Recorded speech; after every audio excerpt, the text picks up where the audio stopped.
Essa é uma questão bastante interessante, a do agradecimento. Curiosamente, não temos costume de agradecer. Nosso agradecimento se assemelha a algo formal. Obrigado, obrigado, obrigado. Nessa única palavra parece que dissemos tudo, mas o agradecimento não é bem dizer obrigado, às vezes contrafeito, às vezes aborrecido. É muito importante agradecer.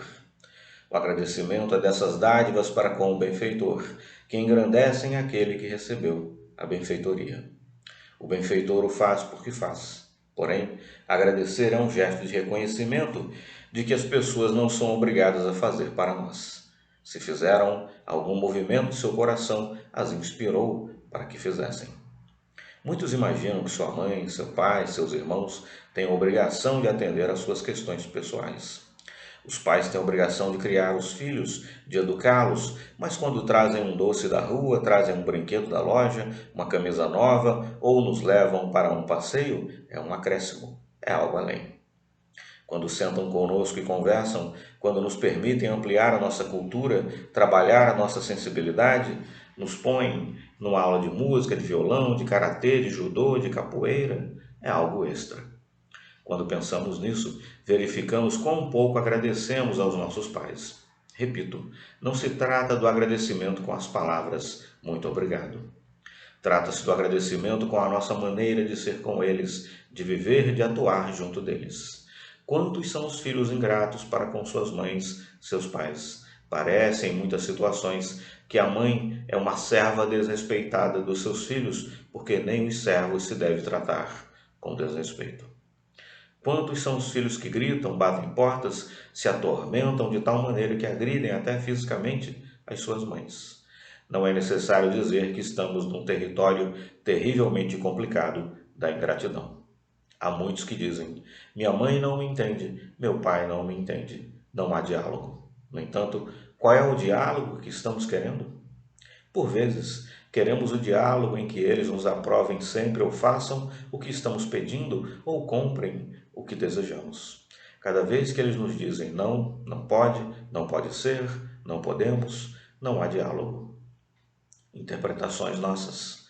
Esse é um tipo de ingratidão indesculpável, porque os filhos devemos tudo aos nossos pais. Devemos-lhes nossa vida. Minha mãe é analfabeta. Minha mãe é nervosa. Minha mãe. Nossa mãe pode ser o que for, mas é a nossa mãe. Foi graças a essa mulher analfabeta, tensa, nervosa, que nascemos. Há tantas outras mulheres calmas, cultas, que odeiam filhos, que detestam crianças. Só por essa razão, nossa mãe merece o nosso respeito, o nosso carinho, a nossa atenção, a nossa gratidão.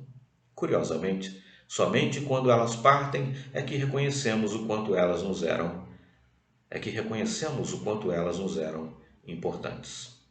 Quantas vezes dizemos que o nosso pai não nos dá carinho, não nos abraça, nunca teve um gesto de ternura, nos trata sempre de certa forma distante. Entretanto, esse pai nunca nos deixou faltar nada, sempre nos acobertou com a sua proteção. Jamais teve fim de semana para si, trabalhando a fim de que pudéssemos nos banquetear com os benefícios domésticos.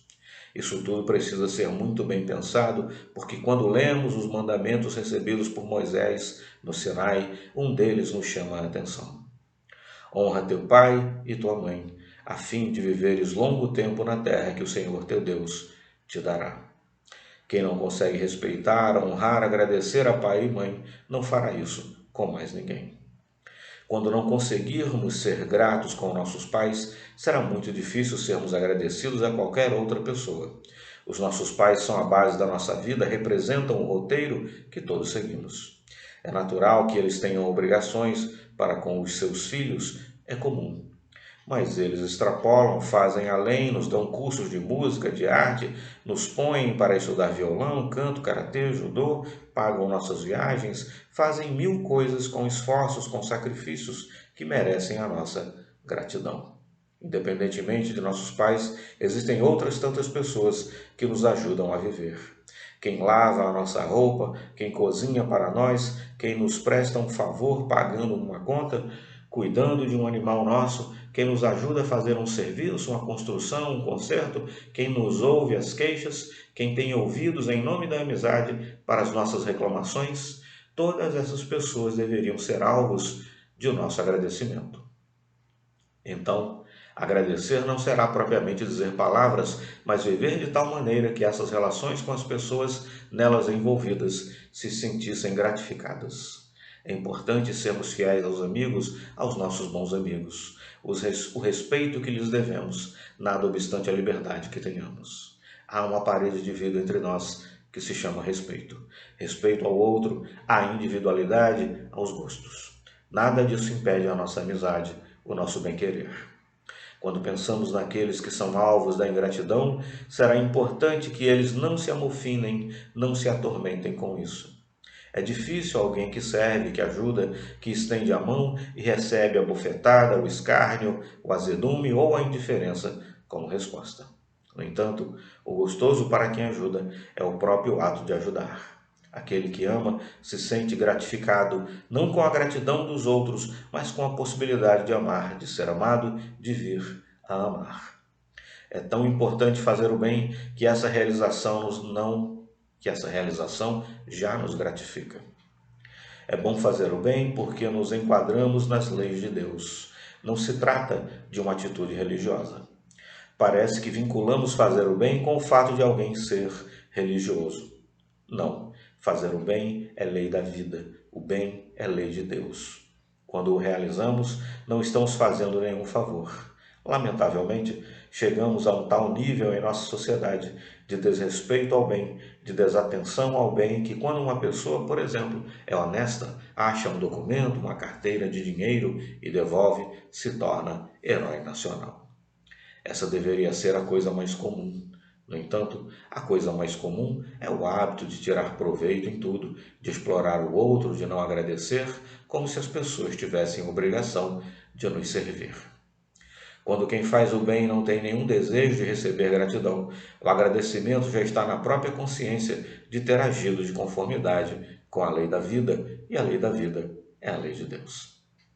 Cabível o que seja cabível, fazer o que seja cabível, distinguir o bem do mal, isso faz parte dos nossos deveres. Fazer o bem não deveria ser uma atitude para aguardar gratidão de ninguém. Ninguém se frustre, faça o bem sabendo que poderá não receber nenhuma reciprocidade.